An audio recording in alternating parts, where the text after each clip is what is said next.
NSIT निखारता है आपकी प्रतिभा को। NSIT, a place to imagine, invent and inspire. NSIT, अम्हारा, Bihta, Patna.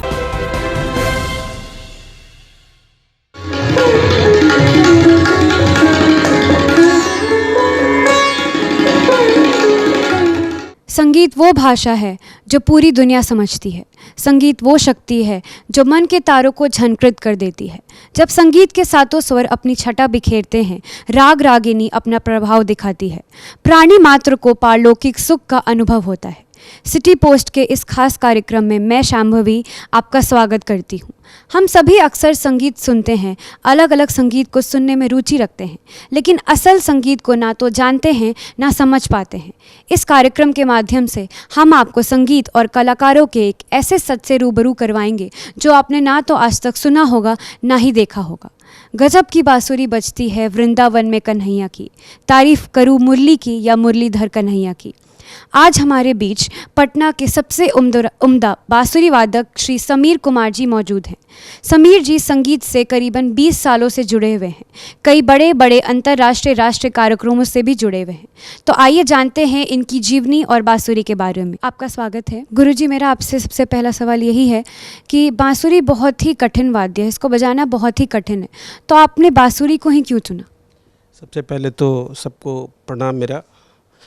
बांसुरी बहुत ही सरल इंस्ट्रूमेंट है, इसको बजाना बहुत कठिन नहीं है और उपलब्धता भी इसकी बड़ी आसान है। तो मेरा मानना है कि इसको आसानी से शुरू किया जा सकता है। हाँ, इसमें अगर आगे करियर बनाना है और ज़्यादा कुछ पाने की इच्छा है तो थोड़ा एक्स्ट्रा मेहनत लगता है। ज़्यादा वो पहले वाली बात नहीं कि अब ख़ानदानी लोग ही कर रहे हैं, जो मेहनत करेगा उसको ये साध लेगा। ये कोई बहुत बड़ी चीज़ नहीं है और इसके आज के दिन में बहुत सारे इसके फ़ायदे हैं। बचपन से अगर बच्चा सीखता है तो उसके विद्यालय स्तर पर उसको कितनी प्रिविलेज मिलती है आप लोग भी जान सकते हैं। किसी स्कूल में अगर कोई बच्चा बांसुरी बजाता है तो कितनी उसकी क्रेज होती है पूरे विद्यालय में कि बच्चा, अरे फलाना क्लास का बच्चा बहुत अच्छा बांसुरी बजाता है। तो इस तरह विद्यालय स्तर से फिर आगे भी उसको पूरे जीवन में उसको फ़ायदा मिलता है उसका। गुरुजी, आपसे मैं एक बात और जानना चाहूँगी कि बहुत सब लोग हमारे जो पेरेंट्स हैं वो इसको करने के लिए अलाउ नहीं करते हैं। आपको ये करने की प्रेरणा कहाँ से मिली? कहाँ से सोचा कि बांसुरी से शुरुआत करेंगे, बांसुरी बजाएंगे? हमें जो प्रेरणा मिली, हमको वैसा खुद से प्रेरणा में कहीं मिली। लोग कभी कभी जाते में रास्ते में कभी दिखता था वो, और बड़ी अच्छी अच्छी धुनें निकाला करते थे। तो मुझे भी लगता कि मैं क्यों न बजाऊँ। मुझे बचपन से एक ललक रही कि वो हम भी कुछ अच्छा ऐसा करें जिससे हमारी भी पहचान रहे, पूरी दुनिया में हमें भी लोग जाने। और मुझे लगता था कि मैं सिर्फ पढ़ाई करके बहुत ज़्यादा कुछ अचीव नहीं कर पाऊँगा, तो कुछ क्रिएटिव हमेशा करता रहता था। तो बांसुरी दिखी और लिए बजाना शुरू किए, सीखना शुरू किए।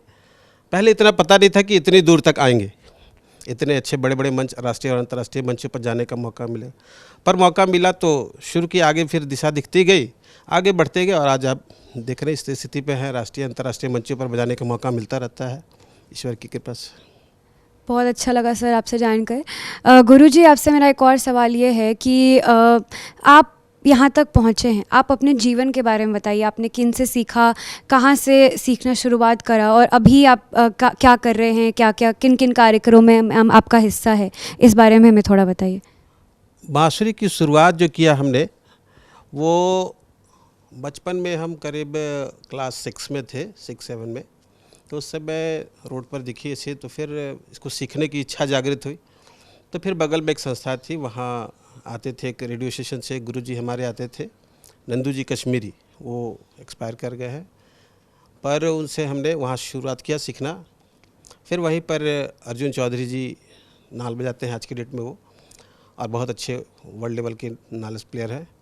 पर वो वहाँ आते थे तो कश्मीरी जी की नहीं रहने पर उनसे भी थोड़ी हेल्प मिलते रहती थी। वो भी कुछ कुछ, क्योंकि जानकारी तो उन्हें भी, संगीत की जानकारी तो हर संगीत से जुड़े लोगों को होती है, कुछ कुछ जानकारी वो भी दिया करते थे। तो बस वहाँ जुड़े और शुरुआत की और बजने लगा, और बजते बजते धीरे धीरे आगे फिर जानकारी मिलने लगी। अरे इसके बजाने के बाद फिर ये मौका मिल सकता है, ये प्रोग्राम हो सकता है। तो फिर इंटरेस्ट और ज़्यादा बढ़ गया कि नहीं, मुझे भी करना है और मुझे भी इस जगह पर जाना है। वो करने की फिर सुविधा मिलते गई, फिर प्रैक्टिस करते गए और आज के यहाँ पर है। अच्छा गुरुजी, मेरा आपसे एक बहुत ही अहम सवाल ये है कि जैसा कि अभी देख रहे हैं युवा पीढ़ी शास्त्रीय संगीत की ओर बिल्कुल भी ध्यान नहीं देती है।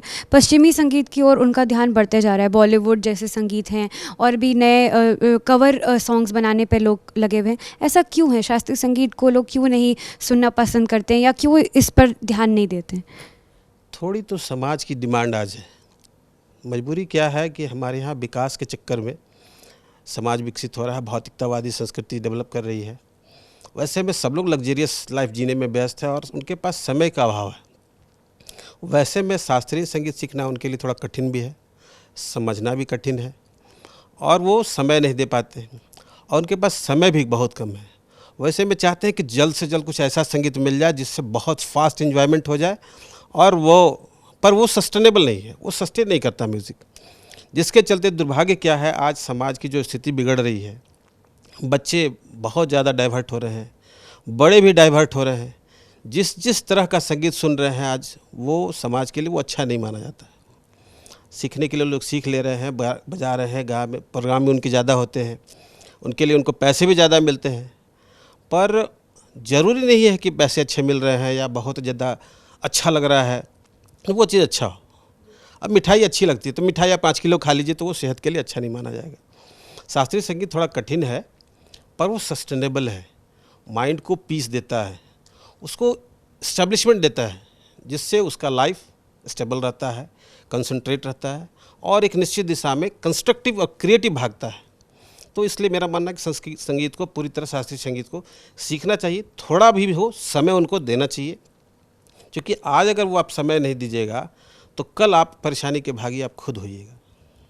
अच्छा गुरुजी, आपने अभी बताया कि शास्त्रीय संगीत लोग इसलिए नहीं सीखना चाहते क्योंकि बहुत कठिन है, इतना आसान नहीं है। जो आज का संगीत है वो बहुत आसान है, लोगों को आसानी से समझ में आ जाता है तो लोग सीखने लगते हैं। तो आप ही बताइए कि इस विषय पर क्या करना चाहिए? ऐसा क्या करना चाहिए कि आज का जो युवा पीढ़ी है वो संगीत सीखने के लिए तैयार हो जाए, शास्त्रीय संगीत सीखने के लिए? संगीत आज का युवा पीढ़ी सीखना चाहता है और सीख भी रहा है, ऐसा नहीं कि संगीत नहीं सीख रहा है। कुछ लोग जो कि बहुत जल्दी कुछ पाना चाहते हैं, वैसे ही लोगों की संख्या ज़्यादा है और वही लोग डाइवर्ट करते हैं और वही लोग समाज की दिशा को बदलने में प्रयास में लगे रहते हैं। पर अच्छे लोग आज भी हैं, अच्छे लोग आज भी सीख रहे हैं और अच्छे लोग संगीत कर रहे हैं, पर उनकी जमात थोड़ी अलग है। पर ऐसा नहीं, निराश होने वाली बात नहीं है, आसानी से सीखा जा सकता है। अगर मेरा मानना थोड़ा बहुत भी अगर शास्त्रीय संगीत सीख लेते हैं, थोड़ा बहुत, ये एक तरह से पूजा है, अध्यात्म है। अगर थोड़ा बहुत भी अगर समय आप दे सकते हैं इस फील्ड में, इस क्षेत्र में, तो आपके जीवन में एक दिशा मिलेगी और आप क्रिएटिव शांत मूड से अपने परिवार के लिए, अपने लिए, समाज के लिए कुछ नया क्रिएटिव अच्छा सोच पाइएगा। नहीं तो आज देखिए ना कितनी परेशानी है समाज में, मौसम कितना बदल रहा है, सब कुछ हमारे अपने लिए हो रहा है। हमारे भौतिकतावादी संगीत के संस्कृति के कारण ये सारा मौसम तक बदल रहा है। हम लोग अपने लिए सिर्फ जीना चाह रहे हैं कि हमको सब कुछ चाहिए, हमको एसी चाहिए, फ्रिज चाहिए, सिर्फ हमको चाहिए। अगर आप थोड़ा सा आध्यात्मिक संगीत कर लीजिए तो वो अपने लिए भी अच्छा है और समाज के लिए भी अच्छा है। समाज भी सुनोगे, संगीत को सुनेगा, वो भी लाभान्वित होगा, उसका भी संस्कार, उसका भी कल्चर थोड़ा एक समृद्ध होगा, तो वो समाज के लिए भी अच्छा रहेगा। अच्छा गुरुजी, अब आते हैं आपके कला पर। आप बांसुरी बजाते हैं, तो हमें बांसुरी के बारे में कुछ बताइए। ये बांसुरी हमने बचपन में शुरू किया, दूसरे से लेकर, बेचने वाले से लेकर, पर अब बांसुरी का जो इलाका बहुत बड़ा है। अब वो पहले वाली बात नहीं कि 10 रुपये की बांसुरी लिए और बजा रहे हैं, पर ये बांसुरी अब इतना समृद्ध हो गया है, आज पूरे विश्व स्तर पर बांसुरी बज रही है। कोई भी संगीत ऐसा नहीं है, कोई भी रिकॉर्डिंग ऐसा नहीं है जिसमें आपको लगेगा कि बांसुरी की ज़रूरत नहीं है। हर रिकॉर्डिंग में बांसुरी कंपलसरी बजता है, इसलिए इसका मार्केट बहुत बड़ा है।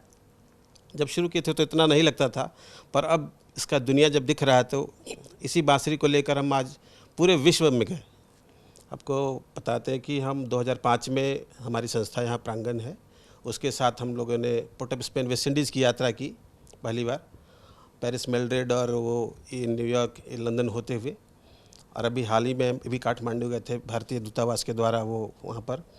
तो इस तरह के प्रोग्राम बांसुरी को लेकर जाना, ये मौका मिला, क्योंकि मुझे लगता है कि आप अच्छे काम करते हैं तो अच्छे अच्छे मौका मिल सकता है। ऐसा नहीं है कि सिर्फ वही काम करेंगे तो ये मौका मिलेगा। हमारे यहाँ कई सारे डिपार्टमेंट ऐसे हैं जो कि इस चीज़ को खासकर सरकारी काफ़ी सारे विभाग ऐसे हैं जो हमारी संस्कृति को बचाने में लगे हुए हैं। हमारी आकाशवाणी है, दूरदर्शन है, जनसंपर्क विभाग है, संग ड्रामा डिवीज़न है, कला संस्कृति विभाग है, पर्यटन विभाग है। सब तरह मौका की कमी नहीं है। बांसुरी बजाने से बहुत मौका मिला और आज हमें पूरे विश्व स्तर पर जाने का मौका मिला इसी बांसुरी के द्वारा। तो ये बहुत बड़ी अचीवमेंट है बांसुरी को लेकर, इसलिए बांसुरी बजाना चाहिए लोगों को। तो सर मैं आपसे अनुरोध करूंगी कि आप बांसुरी को लेकर उठाएं और उसके बारे में थोड़ा सा लोगों को बताएं और एक दो धुन जो आपको लगता है कि बहुत प्रसिद्ध है वो बताएं।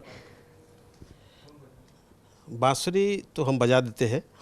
बांसुरी वैसे सिंपल बांसुरी तो देखे ही होंगे, वैसे ही बांसुरी है, पर अब थोड़ा ये और ज़्यादा रिफाइन हो गया क्योंकि इसकी टोनल क्वालिटी अब बढ़ गई है। वैसे तो मैं बांसुरी की तैयारी करके नहीं आया था कि बजाना पड़ेगा, पर ऐसे ही मौका मिला तो ले ली एक जगह, तो बजा देते हैं। वैसे शास्त्रीय संगीत हम बजाते हैं इस पर, और काफ़ी सारे प्रोग्राम भी होते हैं। लोक संगीत के भी प्रोग्राम होते हैं। ज़्यादातर मेरे जो प्रोग्राम होते हैं वो लोक संगीत के और इस तरह के प्रोग्राम होते हैं, कल्चरल प्रोग्राम, सांस्कृतिक प्रोग्राम, जो पूरी तरह हमारी सभ्यता संस्कृति पर आधारित है। हमारी जो लोक कला है उस पर आधारित है और इसी को लेकर हम पूरे विश्व स्तर पर जाते हैं।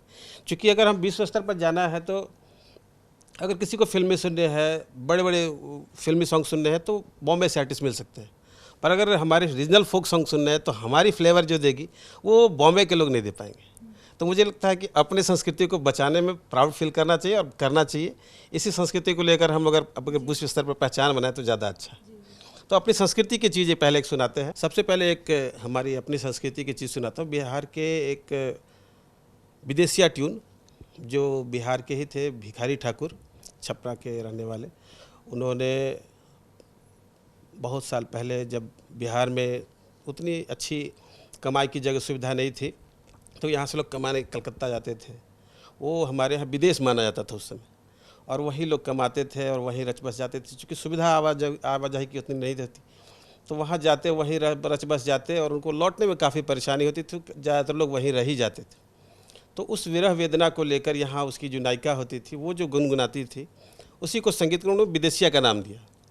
उसी की एक धुन मैं सुनाता हूँ, विदेशिया का।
सर बहुत अच्छा लगा सर सुनने में। आपने भी देखा कितना मधुर आवाज़ है और कितना सुरीला लगता है सुनने में, दिल को एकदम सुकून पहुंचाता है।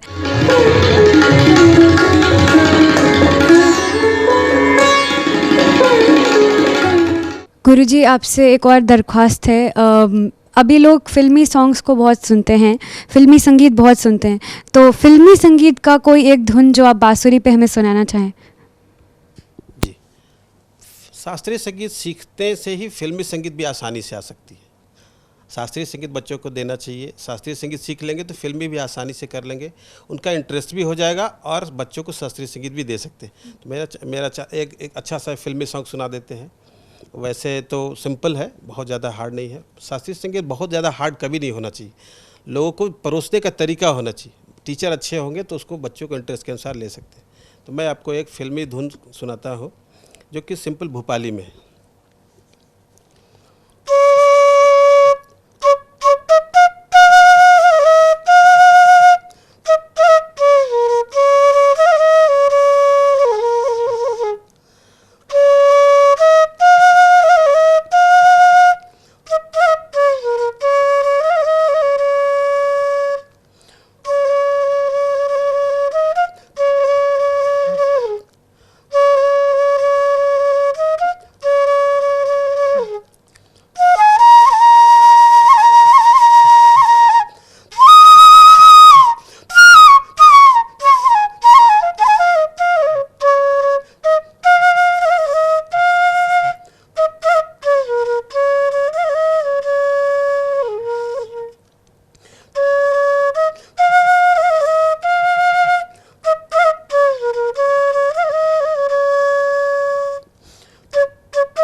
तो आपने ये भी देखा कि किस तरह से हम फिल्मी सॉन्ग्स को बांसुरी पर बजा सकते हैं। आपने ये भी एक जॉनर देखा, आपने ये भी एक सीखा। सर मेरा आपसे एक और सवाल है कि अभी युवा पीढ़ी में की बातें हमने की, कैसे उनके बीच जागरूकता लाना है।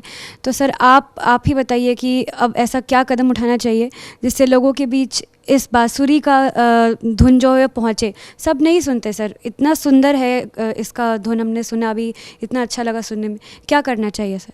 कुछ तो हम लोग की जिम्मेवारी है कि हम लोग जो देंगे वही सुनेंगे। हम लोग ही देने के प्रयास में कटौती कर रहे हैं।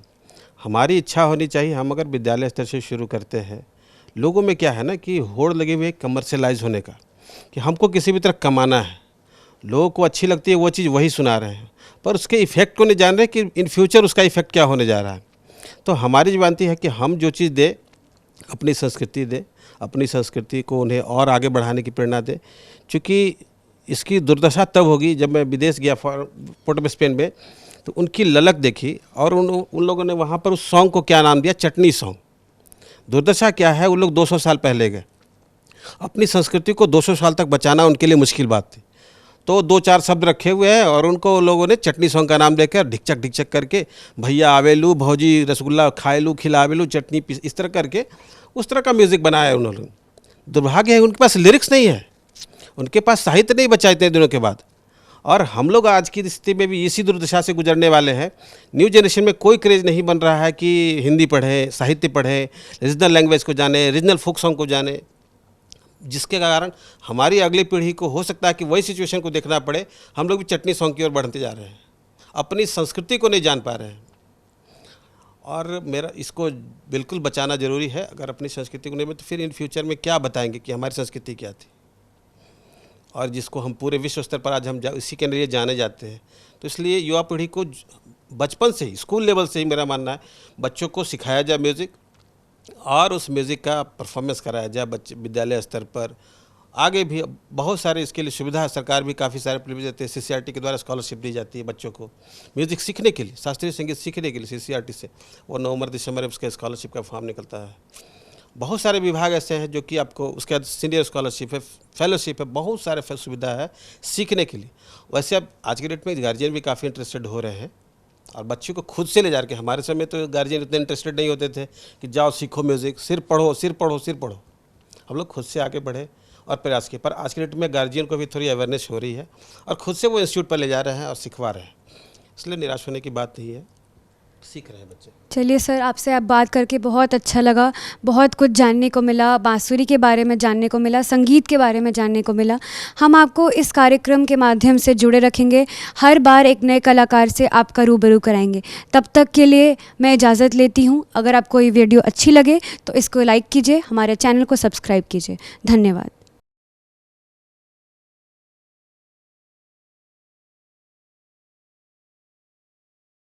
क्या आप जानते हैं कि घर बैठे आप अपनी स्वास्थ्य समस्याओं का सलूशन पा सकते हैं सॉफ्ट केयर मोबाइल ऐप के द्वारा। अधिक जानकारी के लिए आप संपर्क कर सकते हैं। हमारे फोन नंबर्स हैं 9472981111, 9472982222। Soft care app, solution at your finger tips. यहाँ पड़ती है भविष्य की मजबूत नींव, हम मिलकर बनाते हैं बेहतर कल। गोपाल नारायण सिंह यूनिवर्सिटी, आपके बेहतर कल के लिए।